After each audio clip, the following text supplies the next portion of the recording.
وانا عندي 14 سنه قررت اخد خطوه ممكن تبان مستحيله لاي حد في سني، وهو اني فتحت شركه تسويق على السوشيال ميديا. رحلتي ما كانتش بس تعليم، كانت مليانه لحظات خوف وشك وامل.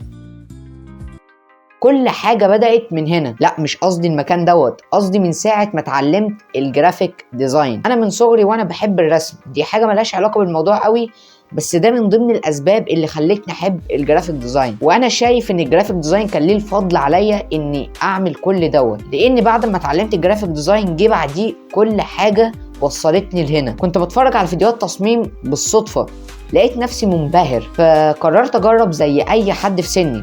بس الموضوع كان اصعب مما تتخيل. اول تصميم ليا كان لوجو، كنت فاكر ساعتها ان انا كنت شايفه تحفه، بس اول ما وريته لاصحابي ولعيلتي اتصدمت من اللي قالوه. للاسف محدش حبه، وده خلاني اشعر بالاحباط، بس ده كان الدافع اللي خلاني اكمل. بعد 3 شهور من التدريب كل يوم بدات ان انا اعمل تصميمات لشركات وهميه، يعني كنت بدي شغل لنفسي وكنت بعمله، وحتى ان انا كنت فاكر ان انا كنت بعمل تصميمات للمدرسين بتوعي. بعد كده جه اول عميل ليا بفلوس.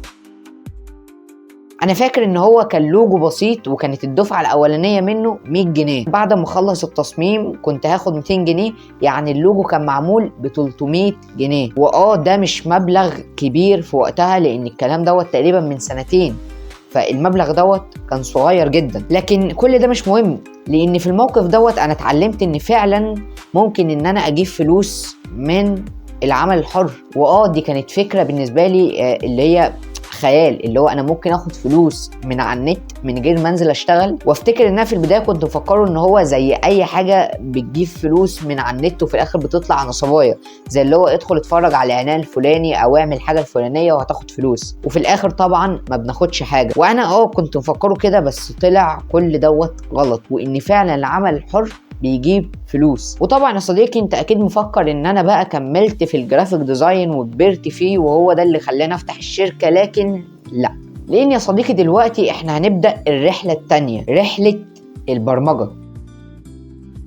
بعد فترة مش كبيرة قوي مع الجرافيك بدأت احس واقول ان الجرافيك او التصميم عامة مش كفاية، وكنت عايز حاجة تدي الحياة للشغل اللي انا كنت بعمله. فسمعت عن البرمجة، وافتكر ان انا قبل ما اسمع عن البرمجة كنت على طول بسأل نفسي هي المواقع اللي احنا بندخل عليها دي بتتعمل ازاي، او البرامج اللي على التليفون بتتعمل ازاي، وما كنتش اعرف ان في حاجة اسمها برمجة. وطبعا انت عارف ايه اللي حصل، قررت ان اخوض التجربة كأي شاب في سني، والبداية كانت كارثية، لان بالنسبة لي البرمجة او الاكواد دي كانت لغة تانية، لغة انا اصلا عمري في حياتي ما هقدر اني اتعلمها. اروح لكورسات وما افهمش حاجه، بعد كده اروح لكورسات تانية وادخل لغه واخرج من لغه، لحد ما عملت اول موقع تعليمي ليا. واكيد اول موقع يعني مليان غلطات، لكن الغلطات دي بالنسبه لي كانت دروس، لان انا عرفت كل غلطه وبدات ان انا اتعلم في الموقع دوت. وبعد 6 شهور من تعلم البرمجه يا صديقي عملت اول موقع لشركه صغيره، وكان اول راتب ليا في البرمجه كان 500 جنيه. انا نزلت كده في الاخر، لان 500 جنيه في موقع ده قليل جدا، لكن بحكم خبرتي وان انا كان بقالي 6 شهور بس متعلم، فممكن نقول ان 500 جنيه كويس لحد ما. وزي ما الجرافيك علمني ان العمل الحر او الحاجات الصغيره او الخدمات الصغيره بتجيب فلوس، البرمجه علمتني ان انت هتقابلك مشاكل كتير جدا في تعلم العمل الحر، لان انا بقول ان البرمجه هي اكتر المهارات اللي كانت صعبه ان انا اتعلمها، وده بحكم انها من اكتر المجالات في العمل الحر بتجيب فلوس، فطبيعي جدا انها تكون صعبه ومش سهله. ودي حاجه عايزك تعرفها، ان مش اي مجال في العمل الحر سهل، في مجالات الراتب بتاعها عالي بس بتكون صعبة جدا زي البرمجة. فما تفكرش ان العمل الحر ده النعيم وان انت مش هيقابلك مشاكل خالص، دي حاجة عمرها ما هتحصل، دايما هيقابلك مشاكل بالذات في العمل الحر. ونيجي بقى للمرحلة الثالثة في حياتي واللي انا بسميها النقلة. وانا بسميها النقله صديقي لانها تنقلني من فريلانسر لصاحب شركه تسويق على السوشيال ميديا. زي ما توقعت صديقي انا اتعلمت التسويق الرقمي.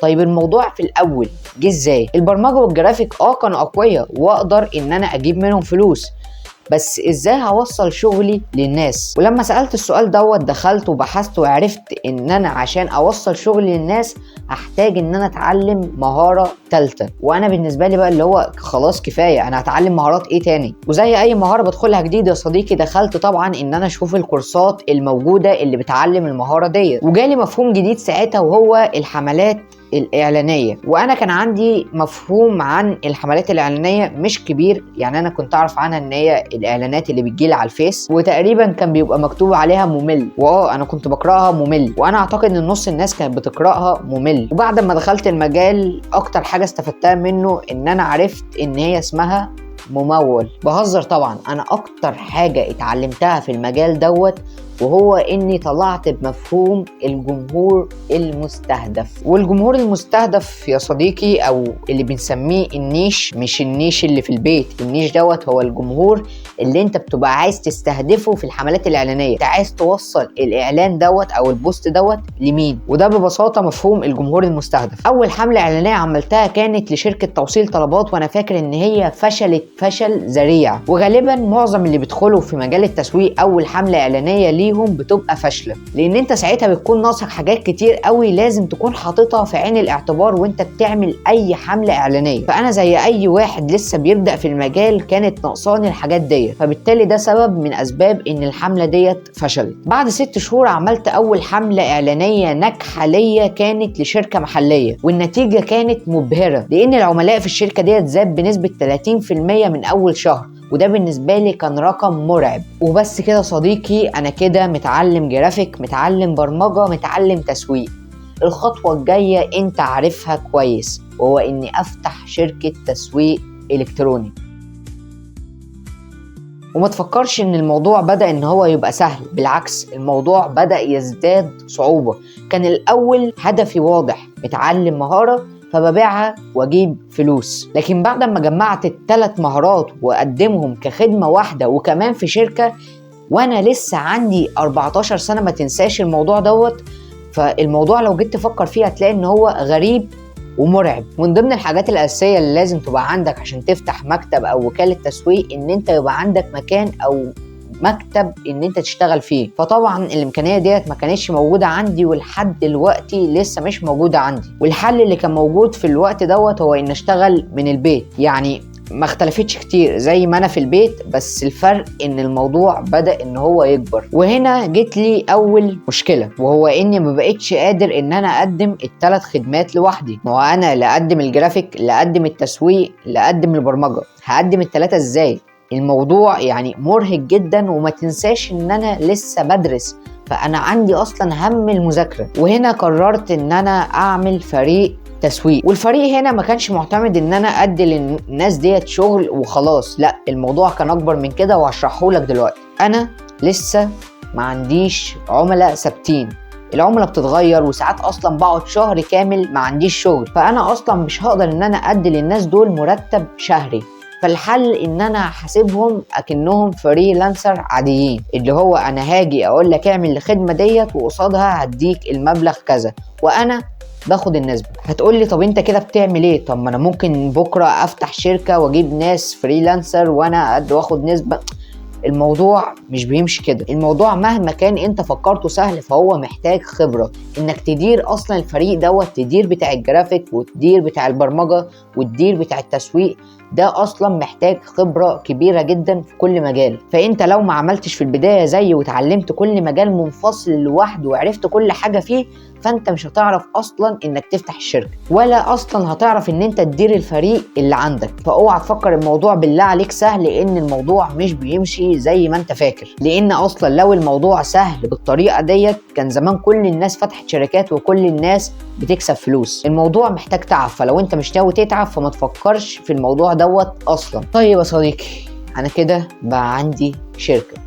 لو هتقول لي ايه اللي استفدته من كل الموضوع دوت، هقول لك ان انا استفدت ان اي مشروع ناجح حتى لو كان بسيط فهو متعب جدا. وكمان اتعلمت ان اي مشروع كبير او اي شركه هتفتحها هتكون عايز مهارات. وخلي بالك انا هنا مش بقول لك مهاره، انا بقول لك مهارات.